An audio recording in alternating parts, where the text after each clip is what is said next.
Olá, sejam muito bem-vindos ao segundo episódio do EducaCast, um podcast criado pela Layers Education para debater, discutir, refletir temas associados relacionados à educação e ao ensino no Brasil.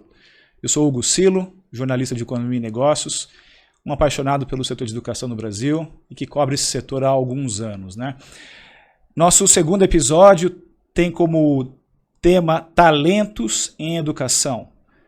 E eu tenho como convidado para esse tema, para esse debate, o Caio Dib, que é um consultor de educação, um especialista no assunto, que vai falar um pouquinho para a gente sobre a visão dele dos talentos na educação no Brasil.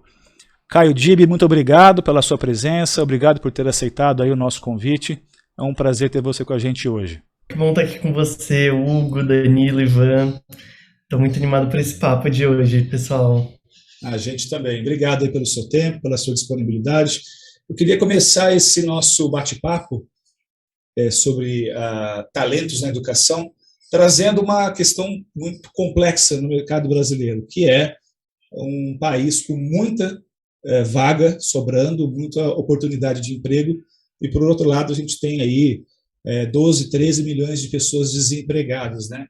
Então, dentro desse contexto de talentos na educação, onde estão, eu queria já começar a trazer essa provocação para você me dizer qual é a saída para se resolver no país com tanto desemprego e tanta vaga e oportunidade de emprego, não conseguir ocupar essas vagas, preencher essas vagas.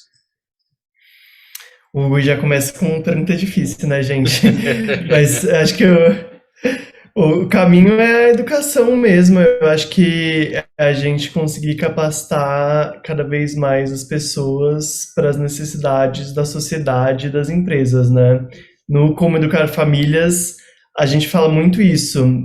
Acho que esse gap entre vagas e pessoas desempregadas vai aumentar cada vez mais, né?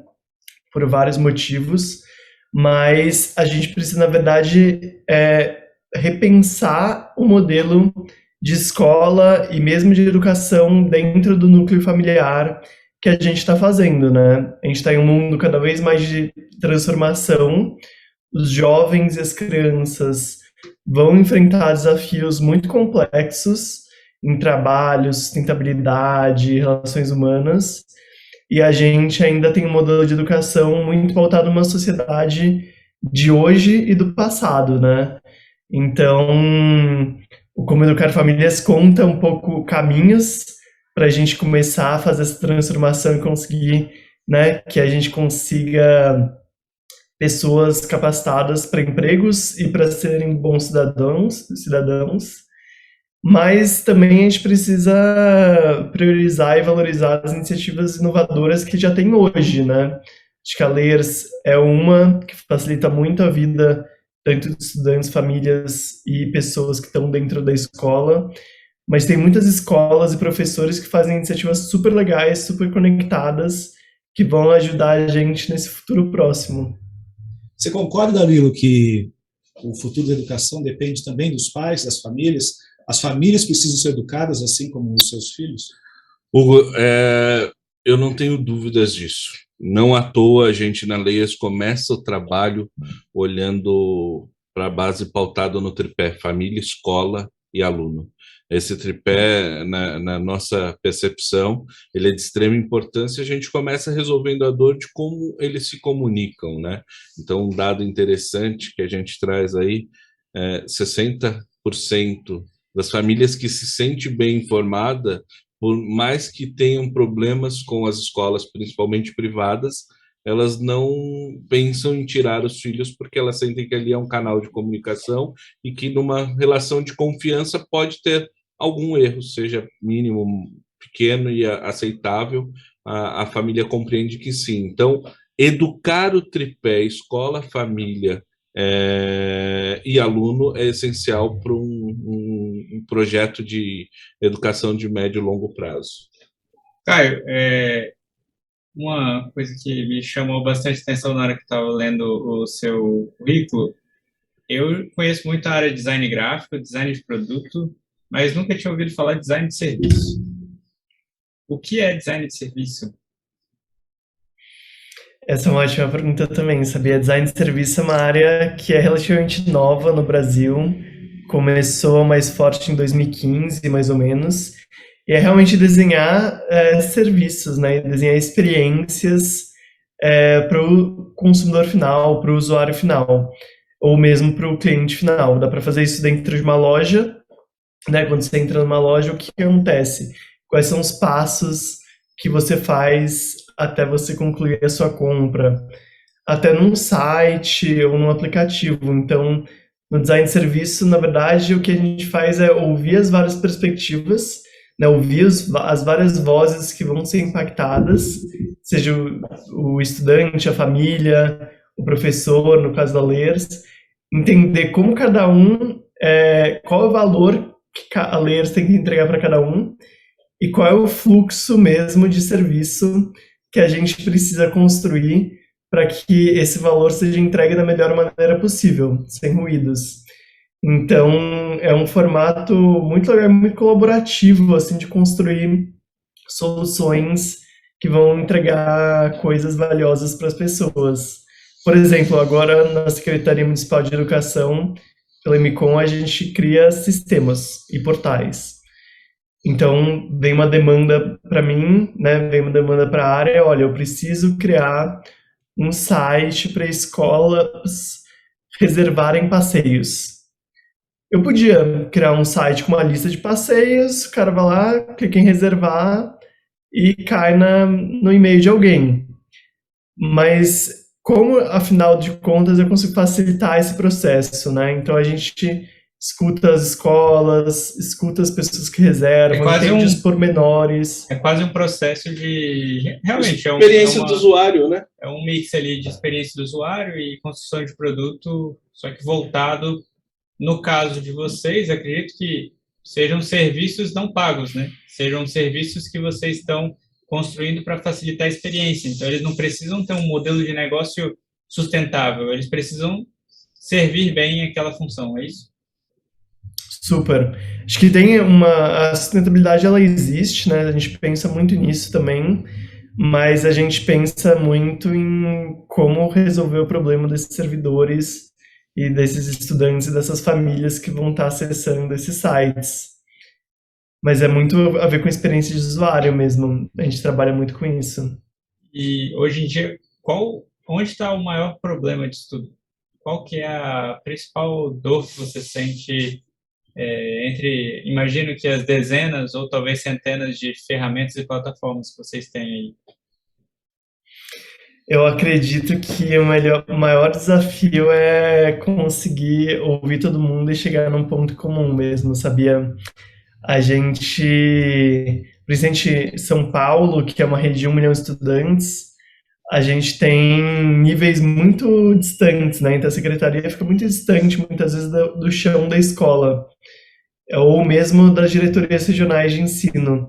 Mas isso não é muito diferente de outras empresas, até comerciais e menores, né? Muitas vezes, acho que uma coisa legal de empreender é que você aprende todo dia, né? Quando vocês vão numa escola, vocês devem sair sempre de uma reunião falando, nossa, nunca olhei por essa perspectiva. Liga lá pro diretor de tecnologia e fala assim, muda esse negócio agora, porque ouvi aqui um negócio que a gente está com ruído no nosso sistema. Então, acho que o maior desafio é conseguir ouvir todo mundo e conseguir chegar num consenso, assim, viável para ser desenvolvido em pouco tempo também. Esse é um ponto extremamente relevante que você traz, Caio, porque aqui no nosso dia a dia, a gente está olhando a dor de entender que o mercado privado tem diversas boas tecnologias, então eu tenho os melhores fabricantes de serviço de aula virtual, de transmissão de videoaula, de conteúdo, e tem muita gente boa gamificando, trazendo inovação, mas a dor está em como gerar um ecossistema para cada pessoa dessa, né? Para cada stakeholder, para cada pessoa, cada público lá na ponta que possa atingir a melhor experiência para ele, a melhor vivência, que é um pouco do que você está trazendo, né? Que a dor é ouvir lá na ponta cada um dos seus usuários, entender como eles possam tirar valor do que eles estão construindo e, de alguma forma, trazer uma inovação de fato que agregue valor, né? Porque é o grande desafio de qualquer área de criação e inovação. É isso. E acho que um outro desafio muito grande é fazer com que esse valor chegue rápido, né? Muitas vezes a gente tem grandes sonhos, não precisa só ser em sistemas digitais, não. Nos nossos projetos físicos mesmo. Grandes sonhos, e daí a gente fica 1, 2, 5 anos pensando e maturando esse grande sonho, e, né, criando as bases necessárias, sendo que a gente podia lançar uma partezinha dele em 3 meses Um pensamento e botar de para rodar, startup, né? Pensamento de testar rápido, validar e realmente não esperar fazer um projeto gigante de 2, 3 anos que ele falha no terceiro e você fala, putz, a gente podia ter feito algo menor e já aprendido com erro, né? É isso, eu acho que a educação como um todo ainda tem muito a aprender com isso. E para quem está nos ouvindo, assim, eu tive o prazer de conhecer o Caio lá por volta de 2016. Eu ainda estava trabalhando no Dante Alighieri. E eu recordo de algumas das nossas conversas quando você esteve no colégio, você citando um pouco do seu tour, né? Que não foi um turismo, mas foi de uma vivência pessoal, você transformou isso num negócio. E que está diretamente ligado ao tema talentos na educação, né? Que a gente fala de talento do ponto de vista de trabalho, mas do ponto de vista do quanto empreendedor educacional tem Brasil afora, fazendo projetos pequenos, testando rápido, coletando resultado e indo para congressos, participações e eventos e assim por diante, e sendo bem avaliado nessas réguas externas, né? Acho que você poderia contar um pouquinho de como foi essa experiência, o que você viu o Brasil afora e o que você continua vendo aí. Muito. Não, essa experiência foi muito transformadora para mim. Eu viajei o Brasil de ônibus por 5 meses para conhecer realidades brasileiras e principalmente talentos de educação e, né, iniciativas que estão fazendo a diferença. Gerou esse livro, gerou um livro que chama Caindo no Brasil, uma viagem pela diversidade da educação. E é muito isso, assim, eu saí porque acho que o design de serviço e essa viagem tem muito a ver no final das contas, porque eu criava vários projetos em lugares diferentes, editoras, institutos, outros lugares, e sempre tinha o mesmo problema, que era ele não atingia de fato a necessidade das pessoas que a gente queria. Então a gente gastava um tempão para fazer e ele não tinha o resultado esperado. E daí eu falei, putz, mas isso está acontecendo porque a gente não conversa com as pessoas que a gente quer ajudar, né? Mudei de área, fui para marketing digital, nada a ver com o que eu gostava, mas para experimentar novos áreas, descobri que esse era um problema de mercado mesmo, né? Não importa o lugar que você está, para conversar com as pessoas quase sempre é muito difícil e demanda muita energia. E daí eu entendi que viajar ao Brasil, estar na rua, era o melhor jeito de conversar com as pessoas. E de quebra, conhecer iniciativas legais que estavam fazendo a diferença, mas eram pouco conhecidas lá em 2013, era o que eu mais queria, assim. E daí eu viajei, conheci 58 cidades, 30 projetos, e desde então eu continuo viajando e conhecendo gente, conhecendo outros projetos. E foi uma experiência que realmente me fez começar a mapear e fazer realmente uma curadoria de centenas de talentos da educação que estão por aí e muitas vezes não aparecem no jornal, na revista, né, nas redes sociais, estão muito focados lá no território deles.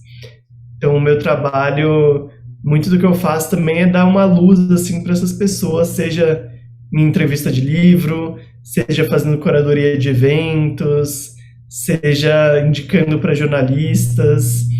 Então eu acabo mapeando de um lado e tentando ajudar na divulgação de outro.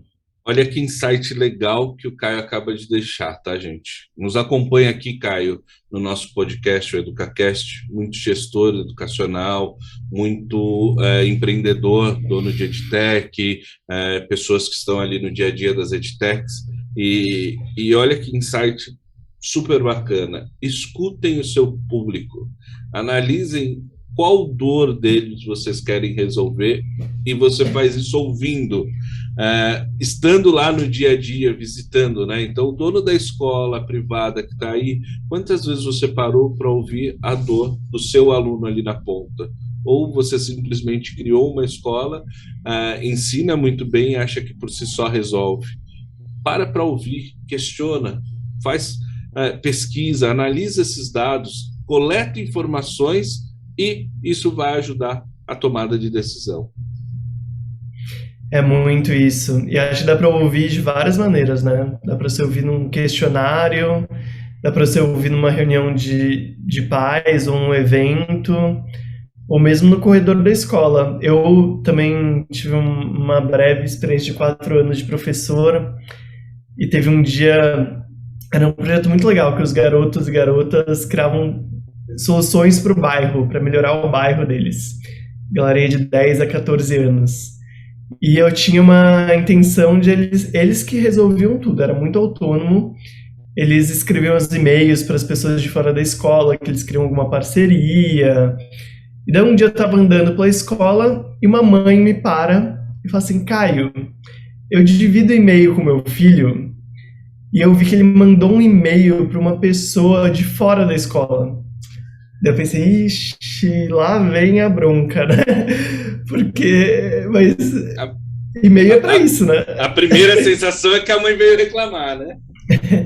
E eu falei, bom, eu pensei na minha cabeça, o e-mail é pra você conversar com as pessoas de fora da escola. Se for de dentro, você vai até a sala dela, né? E daí ela falou assim, então, só que eu tenho um receio muito grande, porque o meu filho é uma criança, e ele falar com pessoas de fora da escola pode gerar um risco. Eu falei, putz, pior é que essa mãe tem razão, né? Os garotos lá trocando no e-mail pessoal deles com pessoas de fora da escola pode causar alguma coisa. Mas eu falei, olha mãe, entendo, eu concordo 100%, mas ao mesmo tempo eu tenho uma proposta aqui, que é uma proposta de autonomia, não é o professor que vai conseguir a parceria, é o aluno de 10 anos que vai conseguir a parceria. Então é desenvolver a autonomia deles na prática. Vamos fazer um combinado? Eles escrevem do meu e-mail, então eu abro meu e-mail, eles escrevem e assinam como eles, e eu vou filtrando essas respostas. No final das contas, a mãe ficou super feliz, saiu se sentindo segura, que era aquela necessidade que ela estava me trazendo. Eu também fiquei feliz que eu consegui manter lá a minha metodologia do desenvolvimento da autonomia, mas é muito isso. Acabou que uma conversa de 2 minutos de corredor, ela me trouxe uma necessidade, eu consegui ainda bem parar para ouvir, entender e encaminhar de um jeito que era bom para todo mundo, né? Acho que escutar também é muito... pode ser no simples, né? E tem que escutar com atenção, né? Para entender e realmente encaminhar para uma solução positiva. Exatamente. Aí eu faço sempre a provocação para quem nos ouve, né? Como você está ouvindo o seu cliente na ponta? Como você está ouvindo o seu pai de aluno? Como você está ouvindo o dia a dia da sua escola? Porque a gente pode analisar esse caso de 2 formas. Uma mãe reclamando, que foi a primeira impressão, ou uma mãe preocupada em melhorar a autonomia do filho sem colocá-lo em risco. Então, olha como são 2 percepções diferentes e que vão trazer um resultado no final das contas, que é o conforto e a tranquilidade de você ter um pai parceiro, né? Aí volta naquela pergunta que o Hugo iniciou me fazendo. Aonde eu enxergo que a família pode ser parceira? Nesses momentos como citado aí pelo Caio.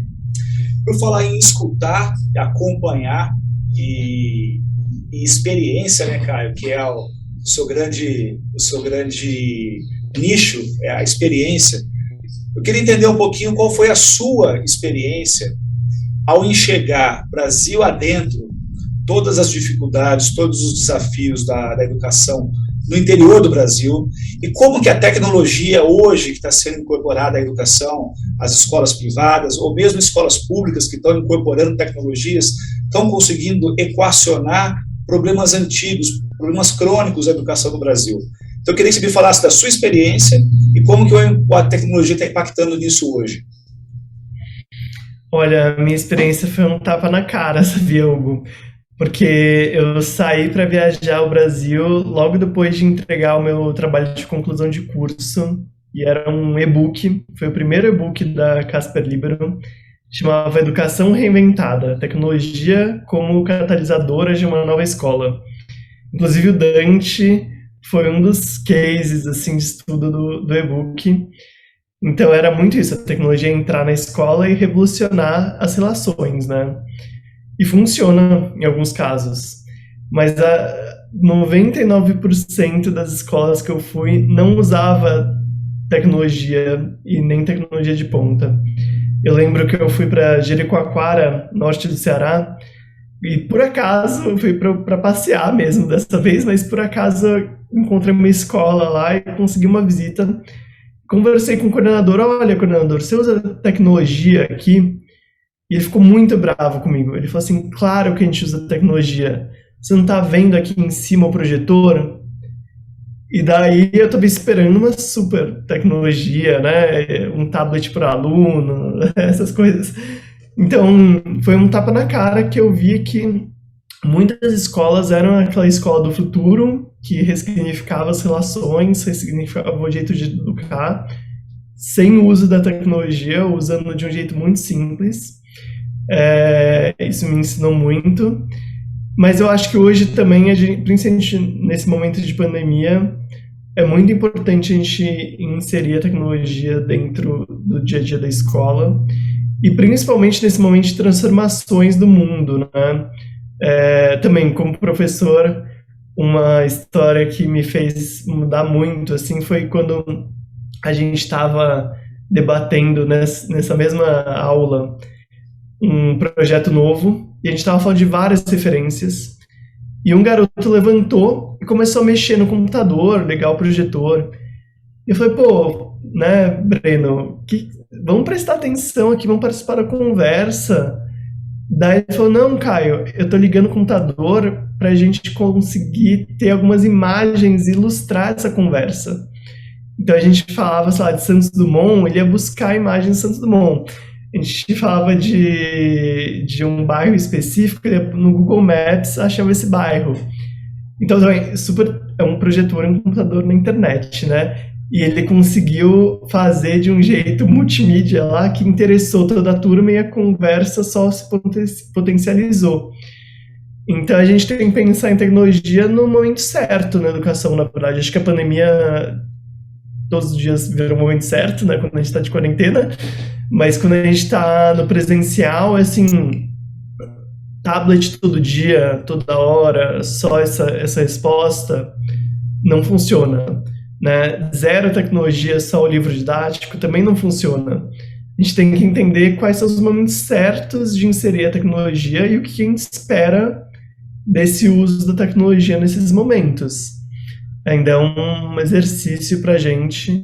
Acho que até no começo da nossa conversa, que a gente falou do como educar famílias, a gente ainda tem uma transformação da escola, né? Acho que a escola do futuro vai começar a lidar com isso de um jeito mais orgânico e mais no dia a dia mesmo. Essa educação que você trouxe da escola, eu vou fazer uma provocação enquanto professor também, enquanto vivia a faculdade, passei por ali e entendi. Essa formação, essa mudança, ela está na escola ou ela está na formação do educador? Visto que mais de 90%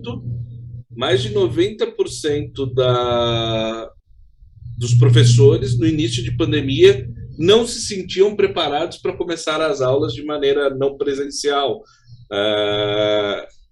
Esses dados comprovam aí que a gente não está preparando o professor também, né?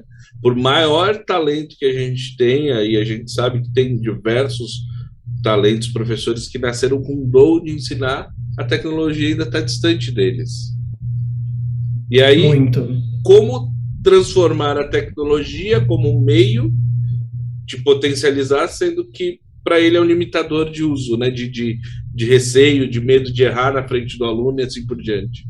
E complementando essa questão, que eu acho interessante, eu vou jogar a provocação para você, Caio, mas também para o Ivan, trazendo também para o seu livro, que é Educar Pais, Educar Famílias. Como é que pais analógicos, pais nascidos numa geração analógica, conseguem acompanhar e contribuir com a educação, a formação dos filhos que já estão inseridos no mundo digital? Eu sou pai de 2 crianças pequenas que são digitais, né? Eu entrego para eles publicações impressas, um jornal impresso, revista, eles passam o dedo no papel como se fosse uma tela de um tablet, né?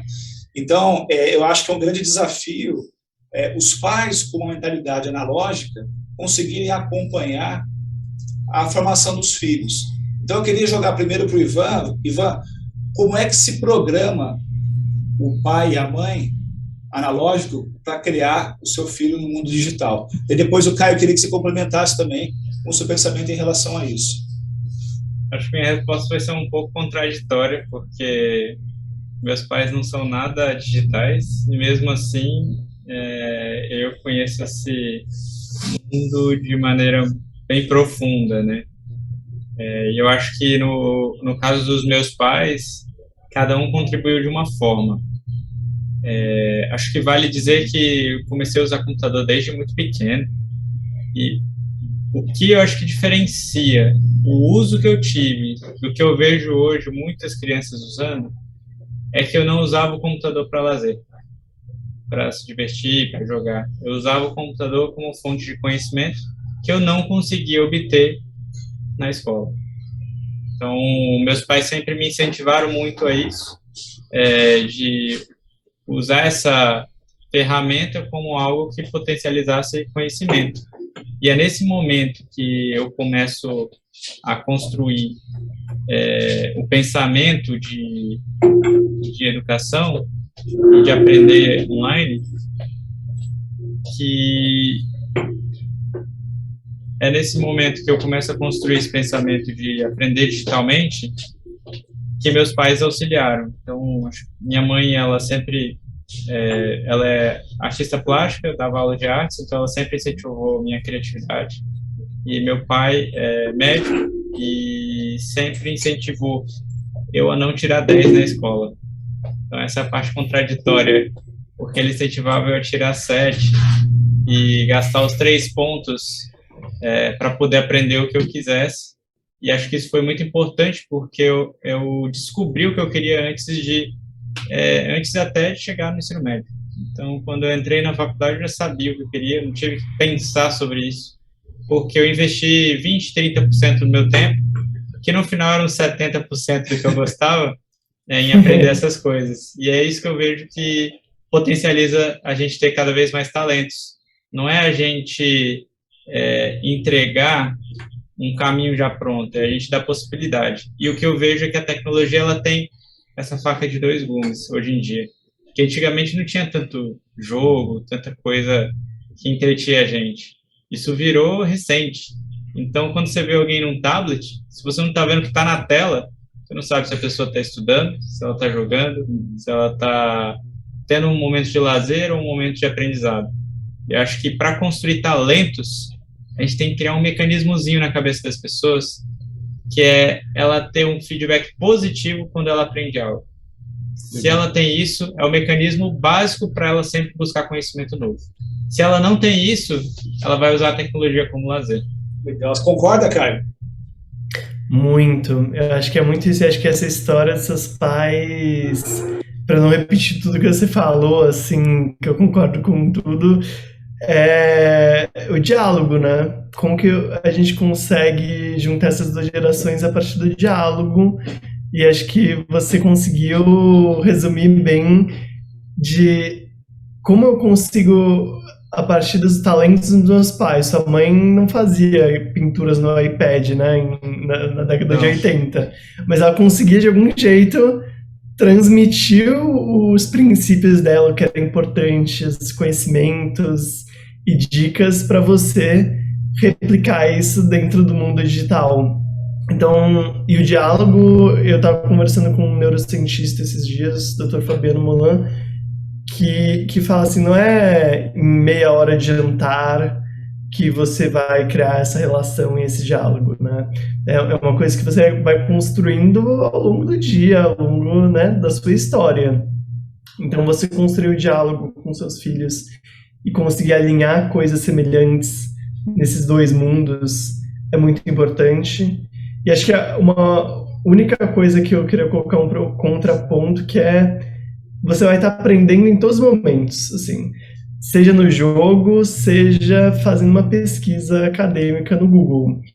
Agora, você precisa de intenção para aprender. É que quando a gente faz a pesquisa acadêmica, a gente está indo com intenção naquela atividade do aprendizado.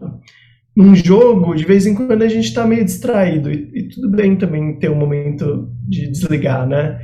Mas você pode aprender e desenvolver muita coisa em todos os lugares.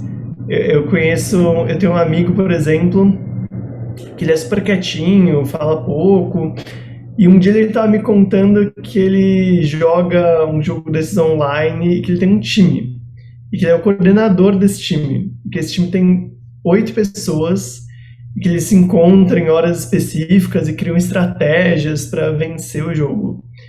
E daí eu fiquei, gente, olha só esse garoto que eu nunca tinha noção, ele é coordenador de um time de 8 pessoas, ele tem um compromisso com elas, então ele não falta nesses encontros, eles criam estratégias em conjunto. Quando ele está desenvolvendo a liderança, colaboração, pensamento crítico, né, compromisso, ética, um monte de coisa que para ele é meio no dia a dia, mas se ele fizesse isso intencionalmente, ele ia conseguir replicar isso em outros lugares, né?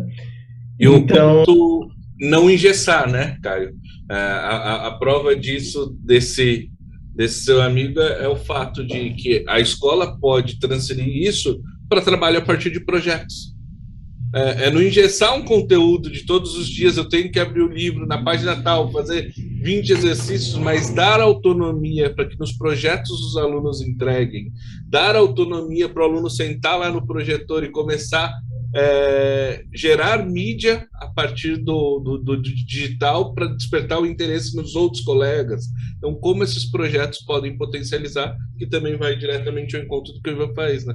Ele criou projetos que podiam agregar ali para ele. Fantástico. E um dos parceiros da Layers, que é a Vereda, aí do ABC, faz isso. Eu ajudo eles a construir o primeiro currículo de projetos deles. E é isso, eu olho e converso com os estudantes, converso com os professores e começo a entender que o aprendizado ele vai sendo fluido, né, entre as várias disciplinas, entre as várias experiências que esses garotos e garotas têm. Então, trabalhar por projetos é difícil, não é fácil. Você precisa de muita intenção, muito planejamento mesmo, mas é um caminho muito potente para a gente trabalhar essa educação do futuro, desenvolver esses talentos. Você usou um termo fantástico, né? Intencionalidade. É isso que os educadores, os gestores precisam entender. Não é porque está com um projeto que não existe uma intencionalidade por trás. E quando você tem esse foco, tudo começa a se resolver. Caio, acho que a gente passaria aqui horas nesse bate-papo, né? Dias super ricos, super válido e com bastante troca, mas nosso tempo está chegando ao final e a gente tem sempre trazido uma pergunta para os nossos convidados, que é uma forma deles deixarem uma mensagem, além de poder inspirar outras pessoas, tá? Então, a pergunta que a gente te traz é: qual foi a transformação que a educação proporcionou em sua vida que te inspira a transformar a vida de outras pessoas hoje? Para mim, a transformação que a educação proporcionou na minha vida é entrar em uma sala com pessoas diferentes e saber que a gente pode criar coisas concretas a partir do que a gente sonha. Eu comecei a trabalhar com educação, eu brinquei no segundo colegial, assim, quando eu entrei numa sala de um projeto extracurricular e vi isso, A gente criou o primeiro blog da escola, revista impressa, criou um monte de coisa incrível. E como professor, eu fazia isso com meus estudantes. Acho que como hoje consultor e fazedor de projeto, eu faço isso com as outras pessoas também. Designer de serviço é isso, é você pegar uma ideia e ajudar a pessoa a transformar ela em realidade. E acho que a educação faz isso. Você tem que dar a intenção, dar sentido e dar poder para essas pessoas juntas fazerem o que elas querem fazer para uma sociedade melhor, né? É muito isso. Legal. Qual que é o de vocês? Eu queria só ouvir a resposta de vocês, que eu fiquei curioso também. Eu estou formando minha resposta ainda, eu não tenho ela pronta. O Hugo se saiu bem. Ivan, quer responder? Até o final dessa temporada do podcast eu vou conseguir pensar na minha resposta. A gente joga pro... A única pergunta que a gente não consegue responder, a gente joga para o entrevistado. É uma pergunta difícil. É uma pergunta difícil. Mas, Caio, muito obrigado pelo seu tempo, pela sua disponibilidade. O papo foi ótimo aqui. A gente vai seguir com as nossas gravações, com os nossos podcasts nas próximas semanas. E agradeço também a todos que nos ouviram aqui, reservaram um tempo na agenda para nos ouvir, para refletir com a gente um pouco de educação. E a gente, nos próximos episódios e semanas, vem com novos temas aqui para o debate. Muito obrigado, Caio. Um grande abraço. Eu que agradeço vocês, gente. Obrigado mesmo pelo papo. E eu também queria convidar vocês para depois conhecerem mais o Como Educar Famílias. Mas a gente vai estar por aí nos próximos meses batendo muito papo sobre família, educação, escola, educação. Depois entrem lá em comoeducarfamilias.com.br e a gente conversa mais no próximo papo. Obrigado mesmo, gente. Aproveitando aí, Caio, por favor, como as pessoas te localizam, né? Pode contar aí, @CaioDib? @CaioDib em todas as redes. Me sigam lá. No Instagram eu costumo contar mais sobre piada, assim, que eu acho que a gente tem que também descansar um pouco. Mas no LinkedIn, toda semana eu tenho divulgado entre 10 e 40 vagas. Eu ia falar isso. O Caio faz um trabalho muito bacana no LinkedIn, que é apresentar vagas de educação para as pessoas. Então, aproveitem esses momentos que ele tem por lá e quem sabe você não se coloca profissionalmente com uma dessas vagas. E aproveitando ali, o Educar para a Família é um livro que tem dois grandes autores aí que eu admiro muito. Um, o Caio, e o outro, o Rafael Parente, né, que fez parte aí junto com você, que é um outro educador aí também, muito parceiro da Leias também. Então, mais uma vez, obrigado, Caio, obrigado a todos que nos assistem aqui. Obrigado a vocês, pessoal. Parabéns pela iniciativa e a gente segue juntos. Valeu. Valeu, Caio. Um grande abraço.